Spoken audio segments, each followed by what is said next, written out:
Okay,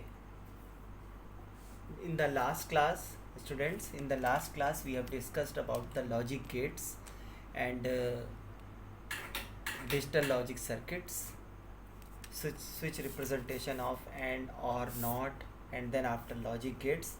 And in this class we will discuss about the laws of Boolean algebra. So today's topic is laws of Boolean algebra. Laws of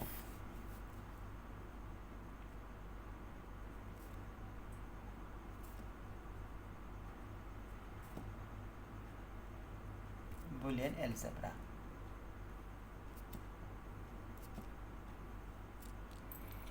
तो देखिए, ऐसा होता है कि कुछ Boolean algebra से related कुछ लॉज होते हैं, जैसे कि हमको आगे चल कर के हम लोग सिंप्लीफिकेशन करेंगे बुलियन एक्सप्रेशंस का, तो उनको इन्हीं लॉज के थ्रू सिंप्लीफाई करना पड़ेगा। तो इसमें सबसे नंबर 1 पर जो लॉ होता है, इसको आपको लर्न करना पड़ेगा, इसको तैयार करना पड़ेगा। नंबर 1 जो लॉ है वो है एन्यूलमेंट लॉ। एन्यूलमेंट लॉ,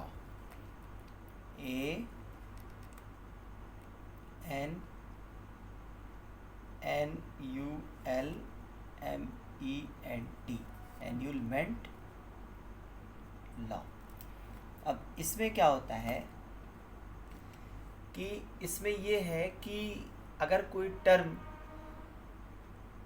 ए है, जैसे मान लीजिए कोई टर्म, और वो ज़ीरो के साथ में जब ऐड होता है, तो ऐसे केस में उसका आंसर जो है वो 1 आता है। सॉरी, जब ज़ीरो के साथ में डॉट ऑपरेटर के साथ में ऐड होता है तो उसका आंसर 0 आता है। मतलब एंड के साथ में जब ए कोई टर्म है, ए मान लीजिए एक वेरिएबल है ए, और उसको अगर हम सीरीज़ में लगाते हैं, मतलब एंड ऑपरेटर के साथ में जब उसको हम, एंड का मतलब डॉट ऑपरेटर, एंड ऑपरेटर के साथ में जब उसको हम कंबाइन करते हैं तो उसका रिज़ल्ट 0 आता है। और जबकि जब उसको हम पैरेलल वे में जब करते हैं, अरेंज करते हैं, या फिर हम ये कह लें कि और ऑपरेटर के साथ में जब उसको अरेंज करते हैं तो उसका रिज़ल्ट 1 आता है। तो इसका जो फर्स्ट लॉ है आपका, इसको फर्स्ट हो गया, तो इसका मतलब है कि A.0 इज इक्वल टू हमेशा 0 होता है। और सेकंड लॉ है, जब हम दो चीज़ों के साथ में करेंगे, पहले एंड के साथ में हम एंड ऑपरेटर के साथ में कंबाइन करेंगे, फिर और ऑपरेटर के साथ में। हर एक लॉ के 2 फॉर्म होते हैं, ये हो गया फर्स्ट और ये हो गया सेकंड। अब और ऑपरेटर के साथ में करते हैं कि A+1 इज इक्वल टू 1, ये है। तो फर्स्ट लॉ है आपका, इसको हम लोग एन्यूलमेंट लॉ बोलते हैं, ठीक है। इसके बाद में फिर सेकंड लॉ आता है, उसको बोलते हैं आइडेंटिटी लॉ।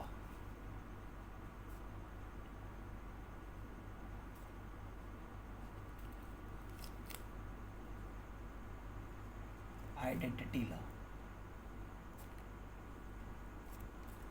इसमें क्या होता है कि इसमें भी 2 लॉ होते हैं। Number 1, A+0 is equal to A,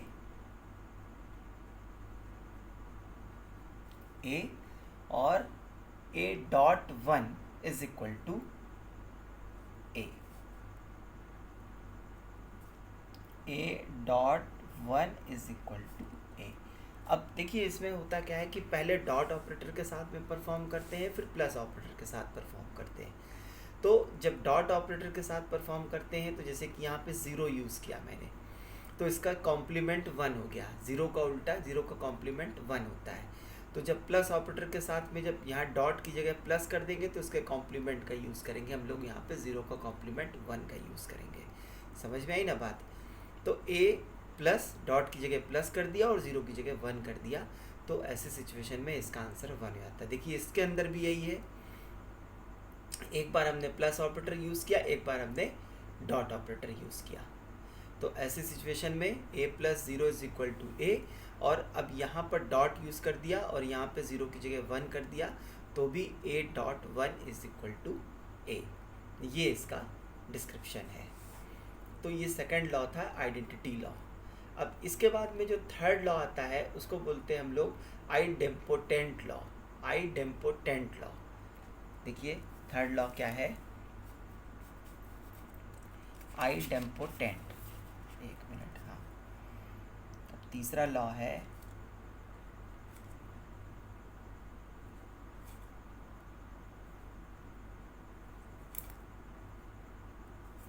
idempotent law. अब देखिए इसमें क्या होता है कि इसमें भी दो लॉ होते हैं, a plus A is equal to A और a dot A is also equal to A. मतलब इसका फर्स्ट पार्ट है a plus A is equal to A, और सेकंड पार्ट है a dot A, second part है कि a dot A is equal to A.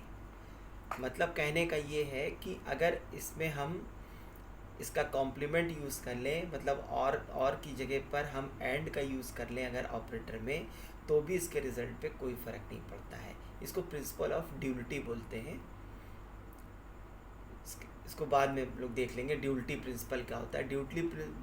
Principle of duality में ये होता है कि अगर किसी भी एक्सप्रेशन को, बुलियन के किसी भी एक्सप्रेशन को हम एंड के थ्रू भी रिप्रेजेंट कर सकते हैं और के थ्रू भी रिप्रेजेंट कर सकते हैं। मतलब अगर एंड की जगह पे और यूज़ कर लिया या फिर और की जगह पर एंड यूज़ कर लिया, तो भी इसके एक्सप्रेशन के रिज़ल्ट के ऊपर कोई फ़र्क नहीं पड़ता है। इस रूल को हम लोग बोलते हैं प्रिंसिपल ऑफ ड्यूलिटी। ठीक है, तो अभी सिंप्लीफिकेशन रूल बताएंगे तो उसमें क्लियर हो जाएगा प्रिंसिपल ऑफ ड्यूलिटी क्या है। अभी इतना समझ लीजिए कि अगर एंड ऑपरेटर की जगह पर और ऑपरेटर यूज़ कर दें या और की जगह पर एंड यूज़ कर दें, तब भी इसके रिज़ल्ट पे कोई भी इफेक्ट नहीं पड़ता है। तो ये था हमारा आइडेम्पोटेंट लॉ। फिर नेक्स्ट लॉ आता है जिसको हम लोग बोलते हैं कॉम्प्लीमेंट लॉ, या कभी कभी कॉम्प्लीमेंटियरी लॉ भी बोलते हैं इसको। फोर्थ है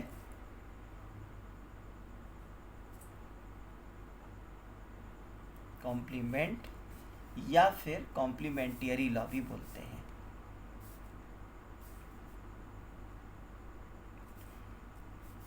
ठीक है, यह को लिख देता हूँ।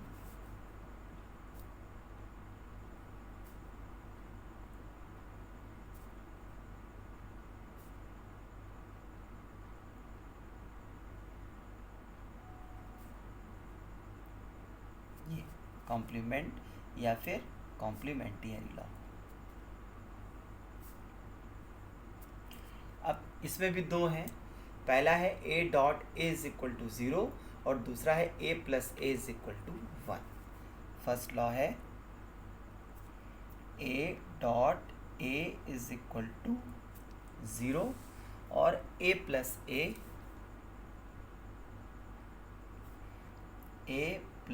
ए इज इक्वल टू 1। ये कॉम्प्लीमेंटियरी लॉ है। ठीक है, मतलब इसके कॉम्प्लीमेंट को अगर चेंज कर दिया तो यहाँ भी इसका कॉम्प्लीमेंट चेंज हो गया, तो कोई फ़र्क नहीं पड़ा एक्सप्रेशन के ऊपर। यहाँ डॉट की जगह प्लस कर दिया तो यहाँ पे भी 0 का कॉम्प्लीमेंट आपका 1 आ जाएगा।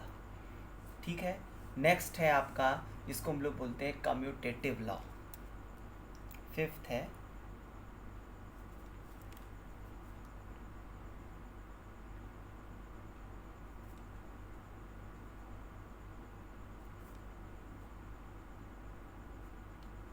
Commutative law.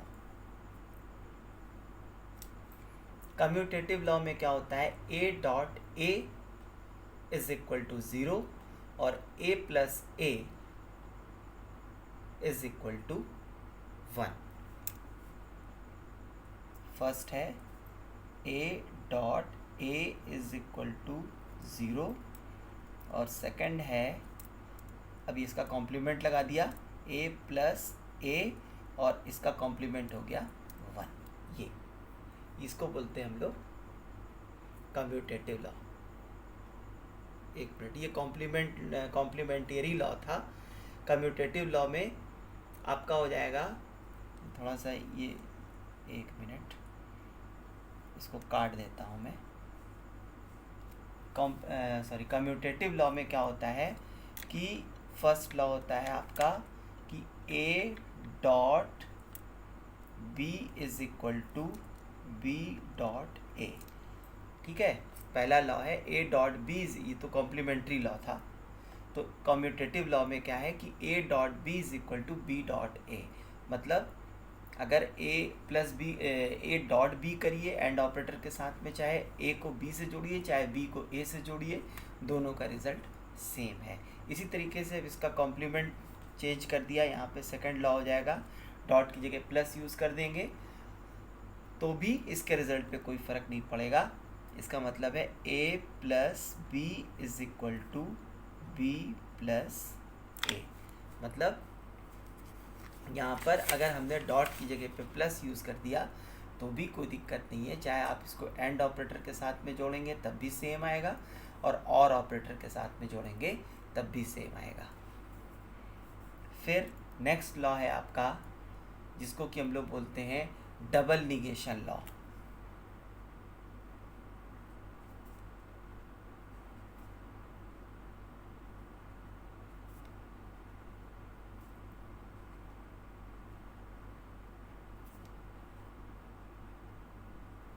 Double negation law, इसमें क्या होता है कि जैसे कि not A is equal to A होता है। जैसे मान लीजिए हमने यहाँ पे लिखा, अब जैसे कि इसमें एक ही लॉ होता है।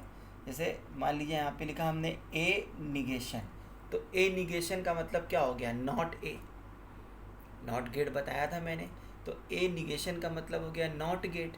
और ए निगेशन का भी निगेशन, डबल बार लगा दिया इसके ऊपर हमने, तो ये नॉट ए हो गया।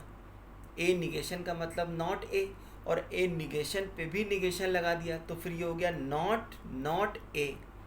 इसको लिख देता हूँ मैं, नॉट ए। तो नॉट ए हो गया आपका, और नॉट ए तो फिर से आपका वो ए ही हो जाता है। जैसे कि ये है, जैसे कि मान लीजिए a इज इक्वल टू 1 है, ठीक है, तो अभी a negation is equal to क्या होगा, 0 होगा, ठीक है ना। तो a निगेशन का भी निगेशन कर दिया तो 1 आ गया फिर से, क्योंकि इसका उल्टा हो गया, कॉम्प्लीमेंट हो गया। तो a निगेशन मतलब a की वैल्यू 0 है, तो a निगेशन मतलब जो a नहीं है, तो नॉट ए a की वैल्यू 1 है, तो not A is equal to 0 हो गया। अब नॉट ए, अब इसका भी उल्टा कर दिया हमने तो ये फिर से आ गया 1। तो वही लॉ है ये आपका, not A is equal to A. ये है डबल निगेशन लॉ। इसके बाद में यहीं पर मैं बता दे रहा हूँ,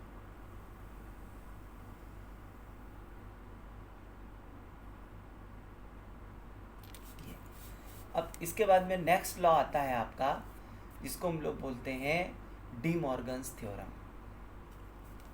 ये इम्पॉर्टेंट है, इसको आगे हम थोड़ा सा डिटेल में भी एक्सप्लेन करेंगे, लेकिन अभी आप समझ, डी मॉर्गन्स नाम के एक मैथमेटिशियन थे, उनकी ये थ्योरम है, इसीलिए इसको हम लोग बोलते हैं डी मॉर्गन्स थ्योरम। ये 7th लॉ है, डी, और इसी तरह से लिखते हैं इसको हम लोग डी मॉर्गन और एपोस्ट्रोफियस लगा दिया, इनकी थ्योरम है ये डी मॉर्गन्स थ्योरम। तो इसमें क्या होता है, जो मैथ के स्टूडेंट शायद जानते हो, तो इसमें क्या होता है कि पहला इसका लॉ है, फर्स्ट थ्योरम है, वो ये कहती है कि a प्लस बी का whole negation is equal to A negation dot B negation. ये होती है डी मॉर्गन्स थ्योरम का मतलब होता है a प्लस बी का whole negation is equal to A negation dot B negation.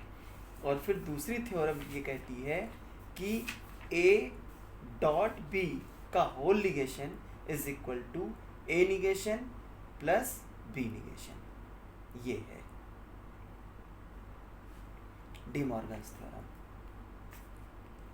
मतलब जैसे मान लीजिए यहाँ पे हमने लिखा कि ए प्लस बी का whole negation is equal to A negation dot B negation. ये फर्स्ट थ्योरम है। अब इसी का कॉम्प्लीमेंट बना लीजिए। अब इसका जब कॉम्प्लीमेंट बनाएंगे तो यहाँ पे डॉट लग जाएगा, ठीक है ना। तो यहाँ पे डॉट लग जाएगा तो ए डॉट बी का होल निगेशन हो जाएगा। ये हो जाएगा आपका ए डॉट बी का whole negation is equal to यहाँ पे ए निगेशन और डॉट, अब डॉट की जगह प्लस कर दीजिए, प्लस बी निगेशन। ये डी मॉर्गन्स थ्योरम है, ठीक है।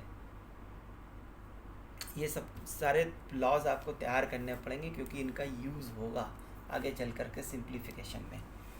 फिर नेक्स्ट आता है आपका कि उसको हम लोग बोलते हैं डिस्ट्रीब्यूटिव लॉ। अरे लाइट चली गई, सॉरी। अब थोड़ा रुक जाते हैं, उसके बाद में देखते हैं।